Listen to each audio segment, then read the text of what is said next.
Yes, our first speaker. I've been looking forward to this.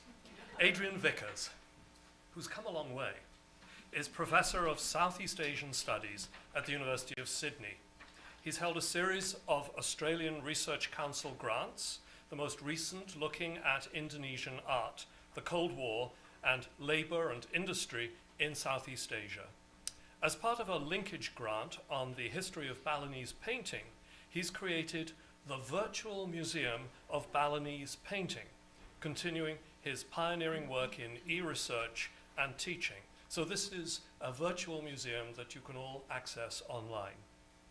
His books include Bali, a Paradise Created, first published in 1989 with a new edition in 2012, A History of Modern Indonesia, which has also gone through two editions, first in 2005 and then in 2013, and Balinese Art, Paintings and Drawings of Bali, 1800 to 2010. Also co-authored with Julia Martinez, the award-winning The Pearl Frontier, Labour Mobility Across the Australian-Indonesian Maritime Zone, 1870 to 1970. Last fall, he was a visiting fellow at the Institute of Southeast Asian Studies, the Yusof Ishak Institute in Singapore. But today, he's here with us in New York, and his talk is entitled Balinese Western Interactions in a Colonial Context, the 1930s context of the Mead-Bateson collection. Please welcome Adrian Vickers.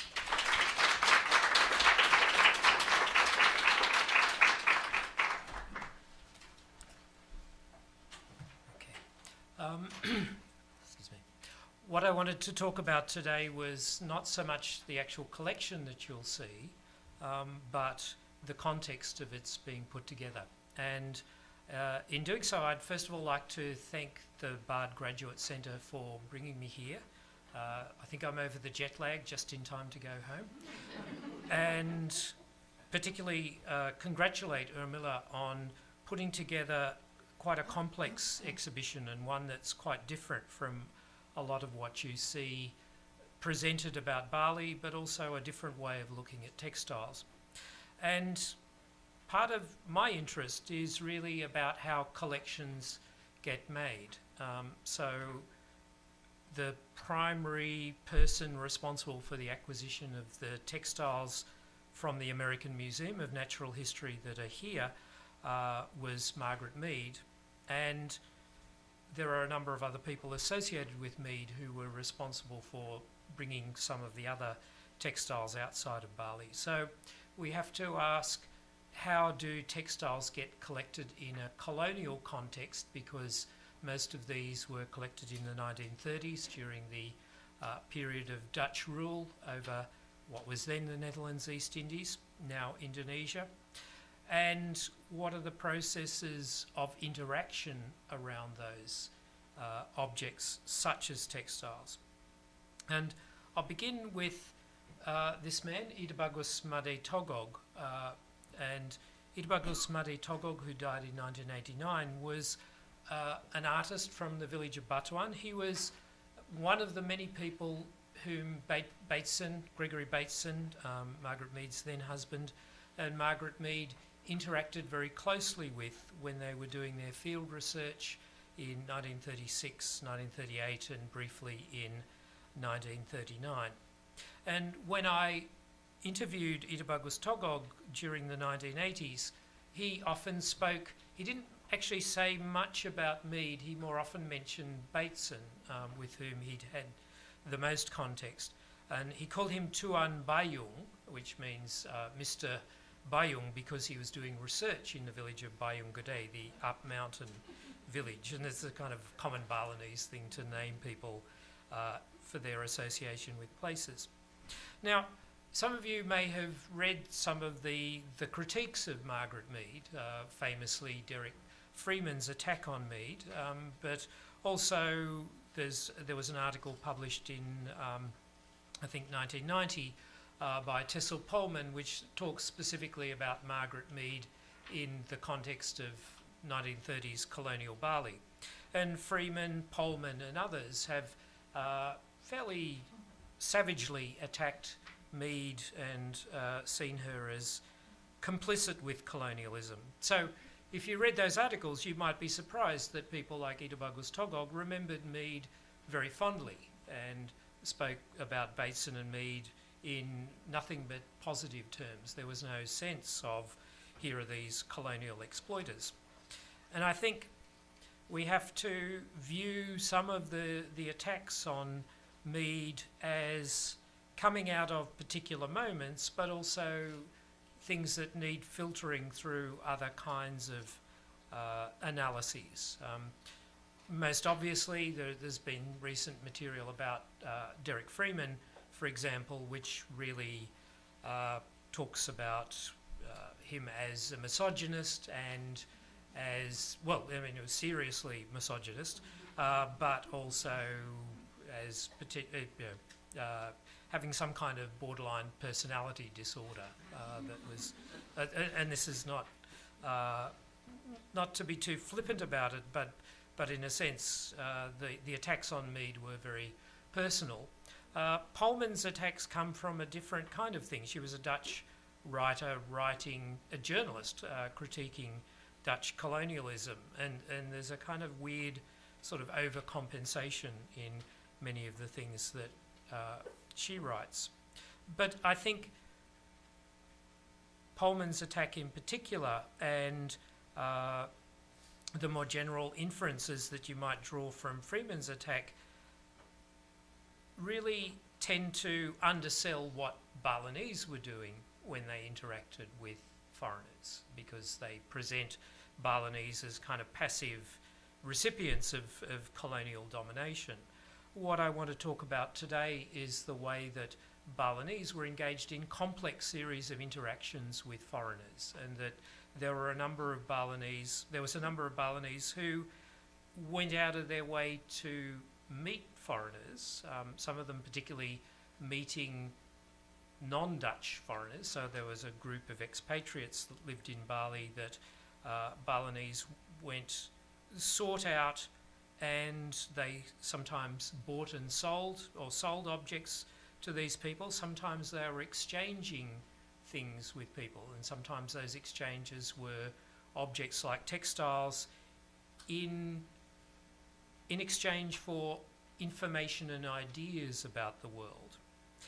And sometimes these exchanges were quite complex. They were usually asymmetrical, done within a colonial hierarchy. Sometimes they involved sexual relations.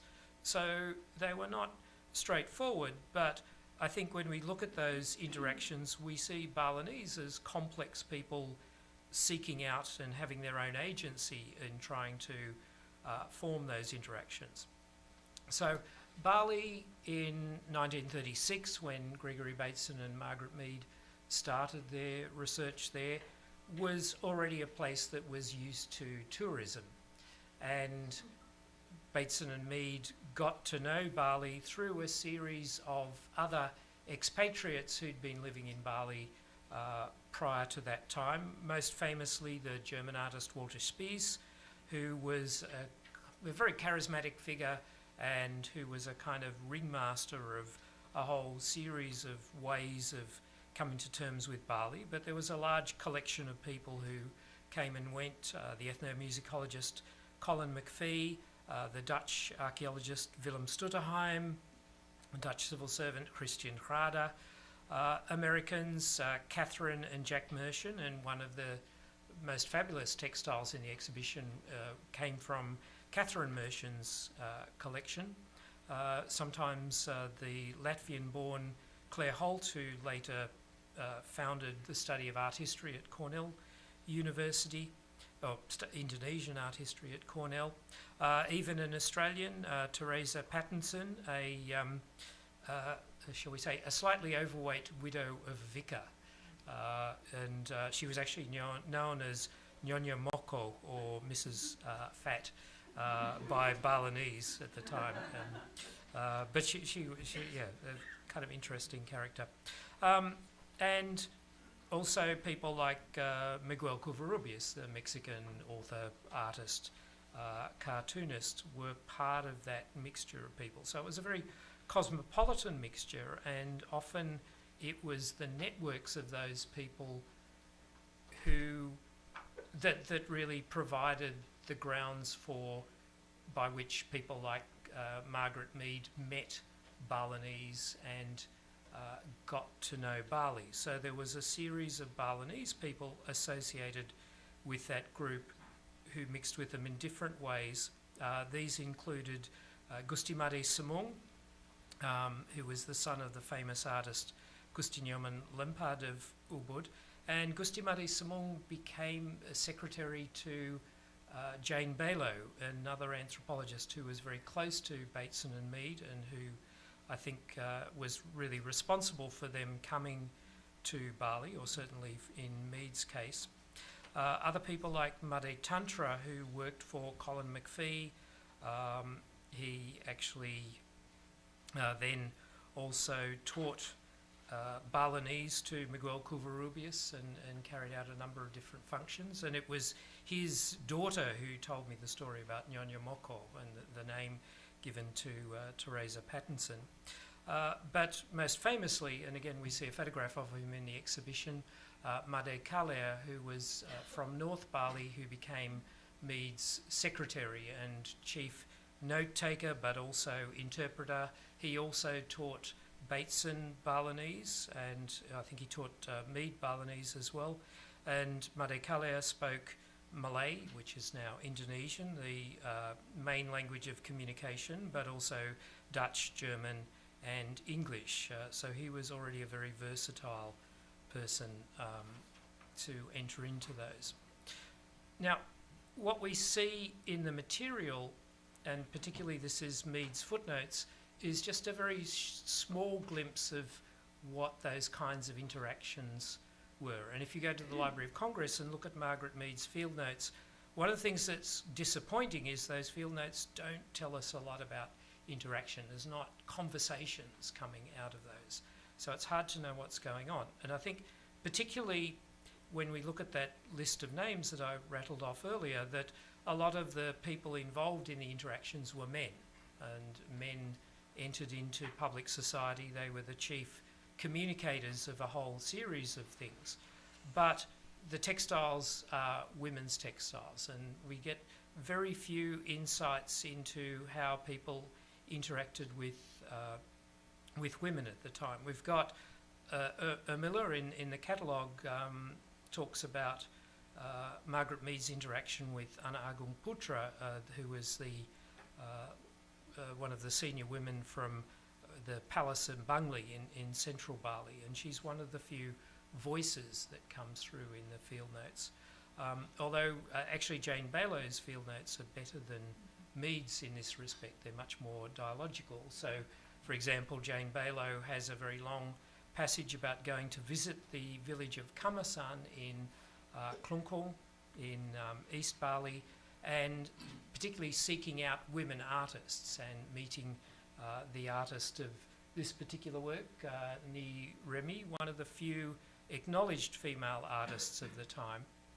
And presumably it's through that meeting that Jane Balo then would have told Margaret Mead about Remy, and through Margaret Mead then this work entered the collection of the American Museum of Natural History, along with three others by the same artist. And there's a conversation in the field notes about that trip that tells us more about the kinds of give and take of what was going on at the time.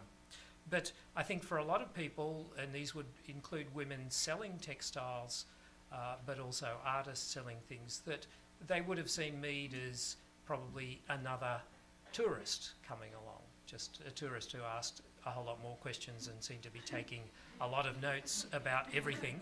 But very much this idea of, well, we're used to buying and selling things with tourists. We're used to these kinds of exchanges, and here's another version of the tourist exchange. I mean, we know from the records of paintings like this that already in 1925 people were deliberately producing things for the tourist market. This is a traditional painting by one of the master painters of the village of Kamasan, but it has on the back of it a price in Dutch guilders, which was quite a reasonable price for that time, and that this was obviously a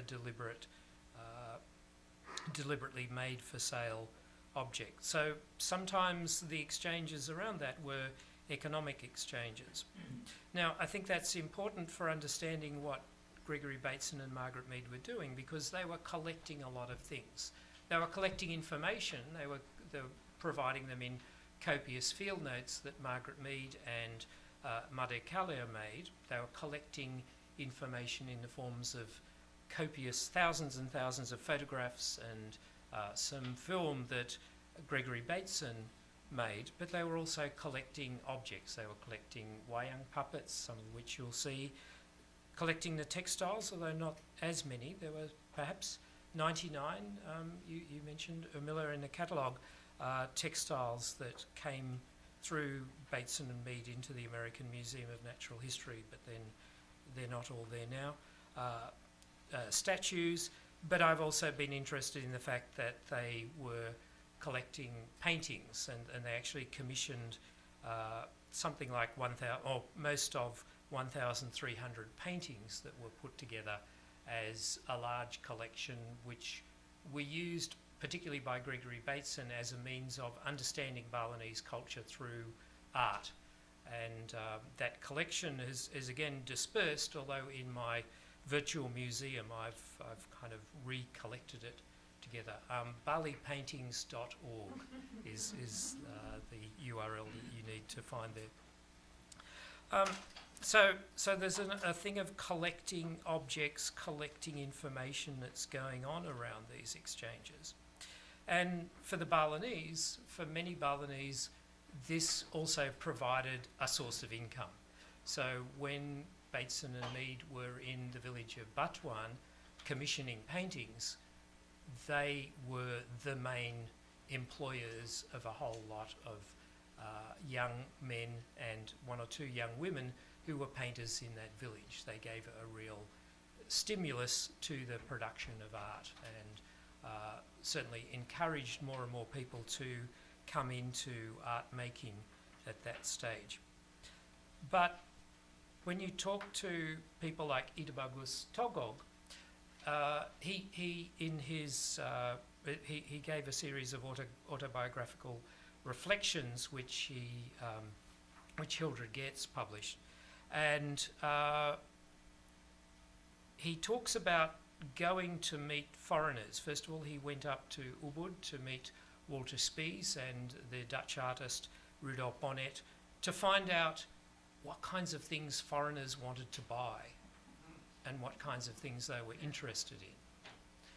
But having met him later, and when I spoke to him in the 1980s, he was not the person who was interested in money. He was not really interested in kind of how I can make money out of this. There seemed to be more in that idea of finding out what sorts of audiences foreigners were, finding out what sorts of tastes that they had.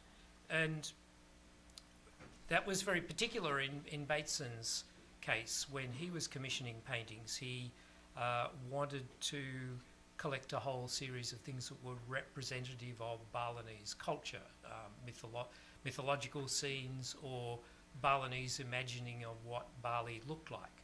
But this was also what Bali looked like, thinking about what a foreign audience might want to see what Bali looked like.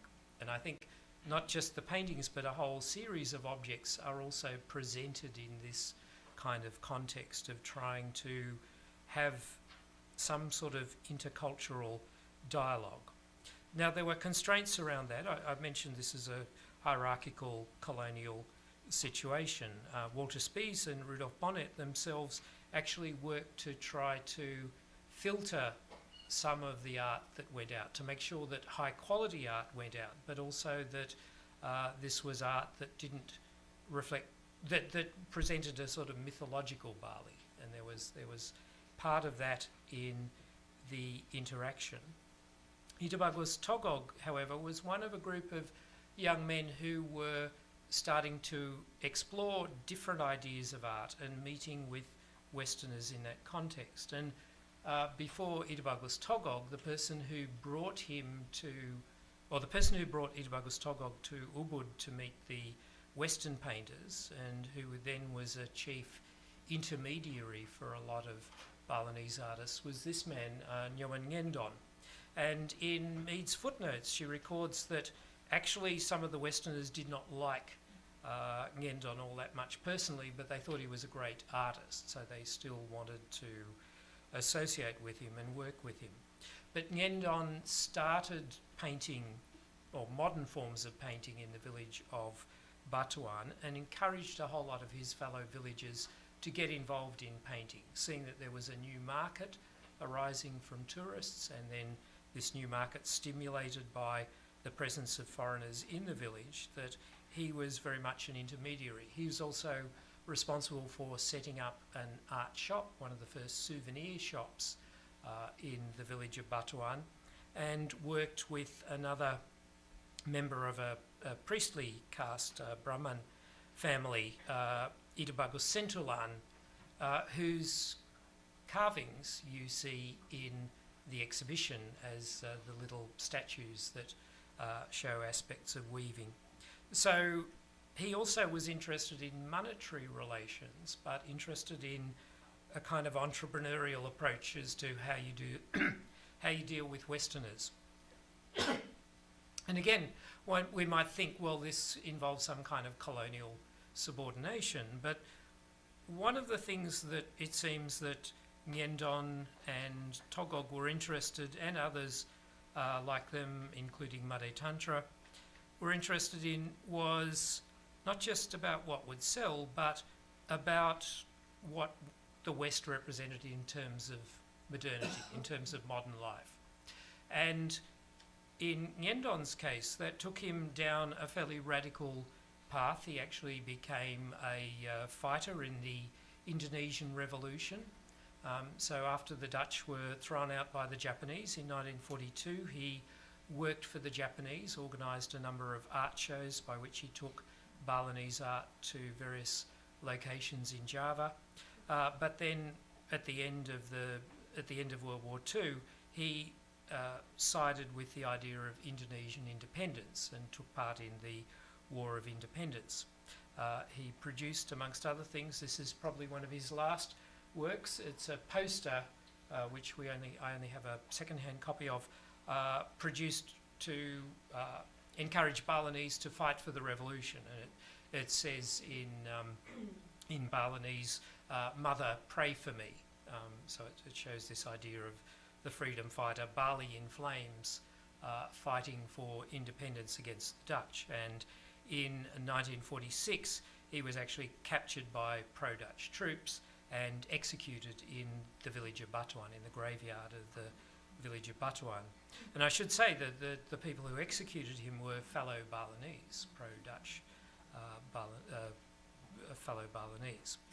So this indicates a more complex series of interactions. Certainly retrospectively, we can view his nationalism as giving him a different outlook on Westerners.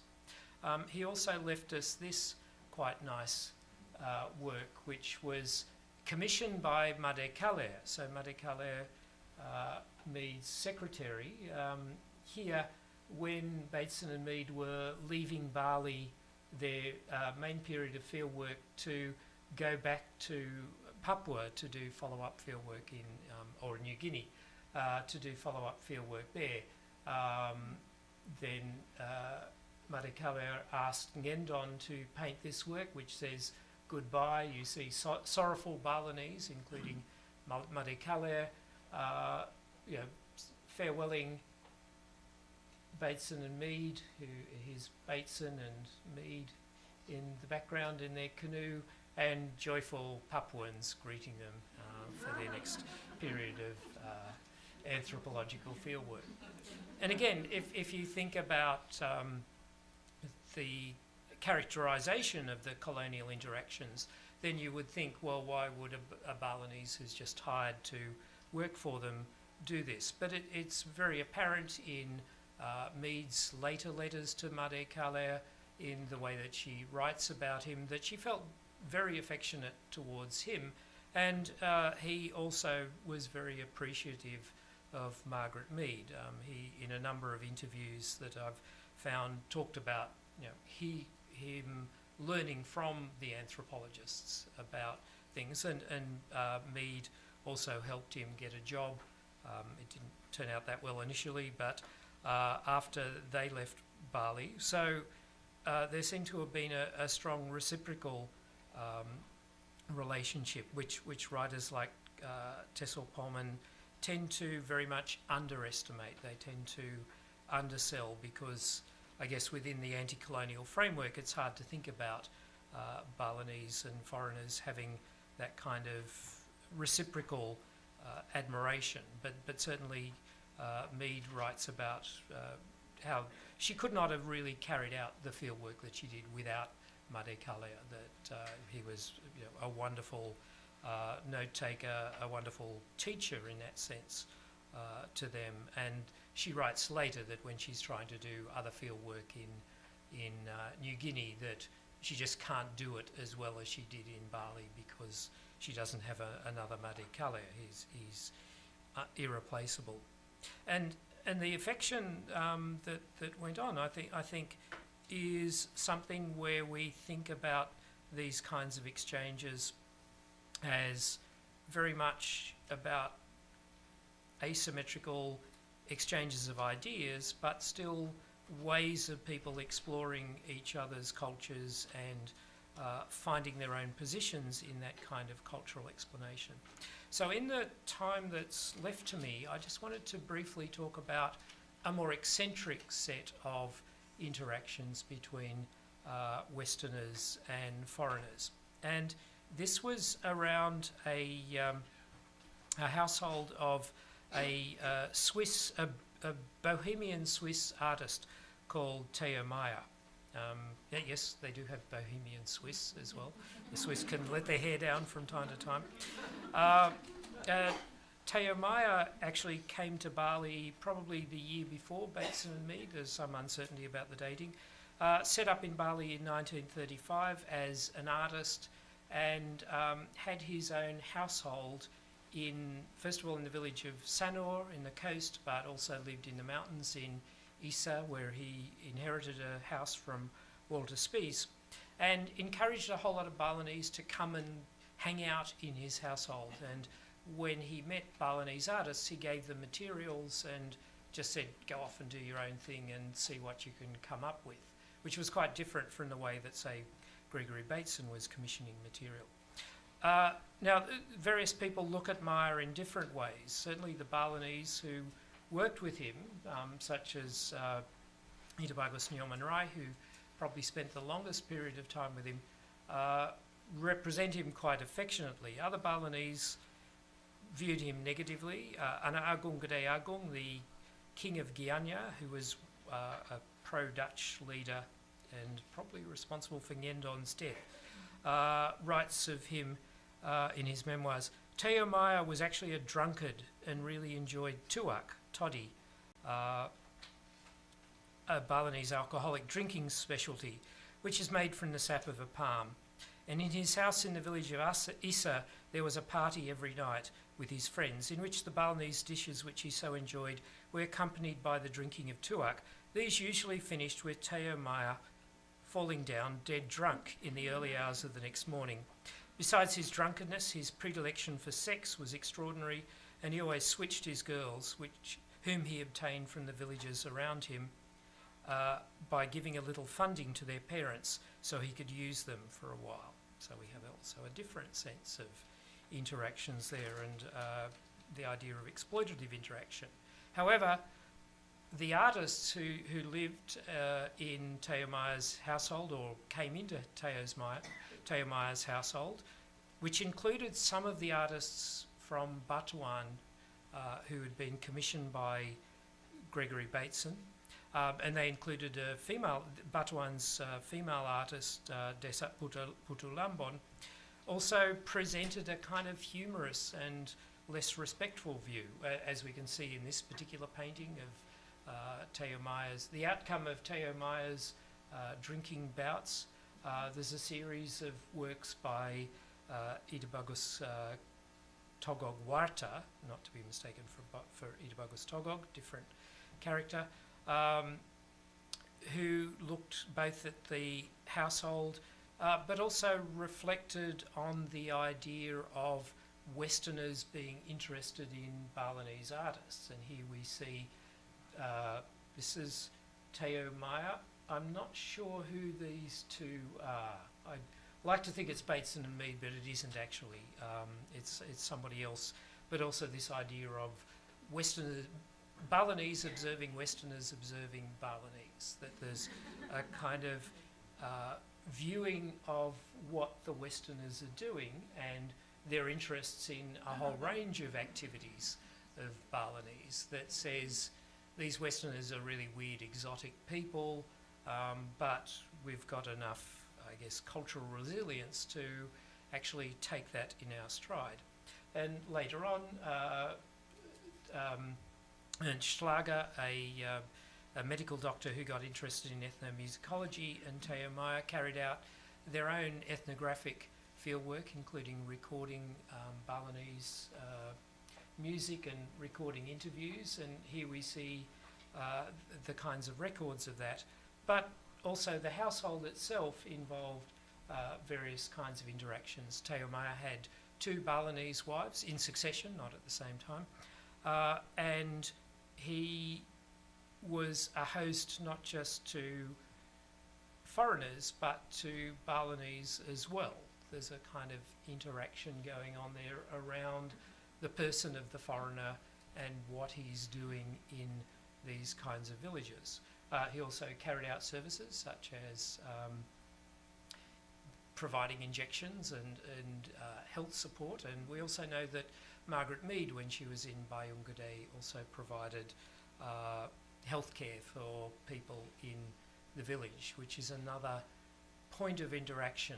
The Balinese were very interested in Western technology and the kinds of modern technology that these people brought along, and that's one of the other points of interaction. But as I said, there was also definitely a kind of sexual exchange that was part of this, and represented here by Itabagus Nyoman Rai, the Sanor artist depicting Theo Meier and his wife Madi Peggy. But coming out of the collection of art that was produced by the studio in Meier's house comes a series of works which are really about Balinese coming to terms with modern life. And these include the idea of transformations of costume, as you can see here, the different sorts of colonial uniforms. I like this. It's what we Australians call flash clothing, modern gear that a fashionable young man might wear. And there are a very strange series of works which show here interaction with a Dutch official after somebody has fallen down out of a palm tree, and one can only imagine what the conversation might be. There's a series of works which show interests in technology. Here you've got greeting a Dutch official. This might actually have been the Dutch Governor General's visit to Bali in, I think it's 1938. I'm not entirely sure about that, but we've got different depictions of traditional and modern life, along with this idea of the representation of technology here. Again, we see that in this, but it's also a reflection of the Japanese period, so carries over into this. And this work, which again shows technology, it shows this idea of different kinds of people. Interestingly, that the women are more traditionally dressed in this, and the men are the ones in modern dress, but you've got interactions here. Somebody on a motorbike has run over some poor dog. There's a conversation going on around that. And right at the top, you've actually got what seems to be a Westerner kneeling before a Balinese king. So I'm not really sure what kinds of discussions are going on there. But these works and what we can get of glimpses from interviews, from conversations with these people, show a kind of ambivalence around modernity. And I think this was part of the interaction with Margaret Mead and Gregory Bateson, that probably Mead provided one of the few opportunities for women to interact with foreigners outside of sexual relations. But that what was being done around the exchange of textiles was part of these other series of exchanges, a kind of mutual exoticizing that was going on, and a sort of mutual anthropology that was happening around these kinds of exchanges. And so we should look at the textiles as part of a series of Balinese Western conversations, not just a one-way street, not just a kind of colonial appropriation, but I think something more complex going on, and something, in the case of textiles, by which women are entering directly into this exchange process. So, thank you.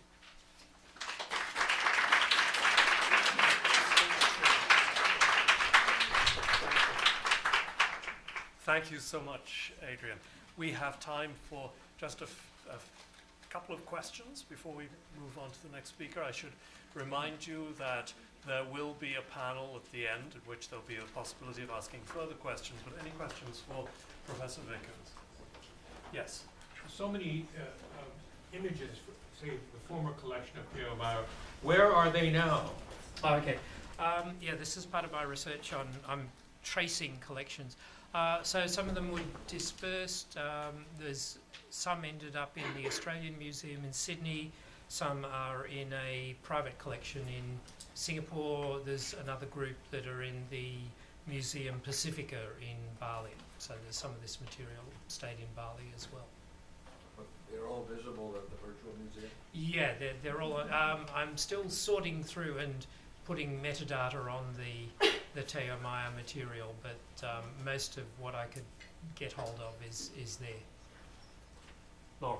Yes, thank you. First of all, I think what you had to say is really important and can't be said enough, these subtleties and interactions. When you talked about Bateson commissioning, and he had a specific aim, he wanted Balinese life documented. I remember when Hilly Geertz was working on the material that became Images of Power, and she had this hermeneutic question: is there so much witchcraft here because that was part of what was going on, or was it because they knew Mead and Bateson were really excited about black magic? Yeah. Where do you come down on that? I think it's more about that there were a lot of things happening. But if in Paradise Created, I certainly argue that it's also part of the time, that you think about this as the post-depression period. It's a period of intense poverty, and there do seem to have been a number of disease outbreaks going on at the same time. So people were really under pressure in those circumstances. And the exorcistic rituals and preoccupations with what we call black magic, that is forms of causal relationships of why things are as bad as they are, would have certainly been part of what interested a lot of villagers. So you do see that kind of work outside of the commission works as well. One more. It's Nina. Yes, so I have to take somewhat of a different perspective than Laurel, but in the words of the French philosopher Jean Deleuze, there are certain discourse that are non-dialectical. And I think that aspects of oppression are in that domain, and there is always an oppressor and an oppressed, the colonized and the colonizer, and I don't know whether or not there are nuances of seemingly consensual behavior that somehow enable them to work together. I don't know. I think it's a highly complex situation. And one of the things that came to mind while you were speaking was a moment that we actually had together at the opening of the exhibition, when a patron of the Bard Graduate Center questioned our showing of nudity in some of the women in the films. And Urmila said, well, we tried to extract a lot of the nudity. And I think that there is something in this problem of when a colonizer comes that they suppress certain cultural norms and aspects of everyday life, such as nudity, that people are just used to kind of carrying on in ways that are part of their culture. And I wonder if you could just address this question of, and certainly issues of sexuality. I mean, I'm going to hurry up.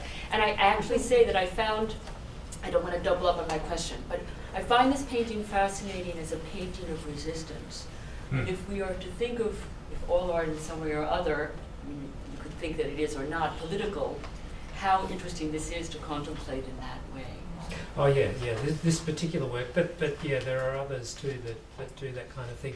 I guess my starting point is sort of comes from Deleuze, but also going back to Foucault, which is talking about the kind of micro politics of power. That while there is a clear ruler and ruled, that within that relationship there are a whole series of other kinds of dynamics, including gender dynamics and so on, that speak to quite different power relations and people trying to position themselves differently in those power relations. And I guess that was part of Deleuze and Guattari's image of things kind of spreading out rather than just congregating in a kind of monolithic fashion. And just as a footnote, Bateson's work was actually, I actually see Bateson's work as quite inspirational for Deleuze's work, Deleuze and Guattari's work in particular.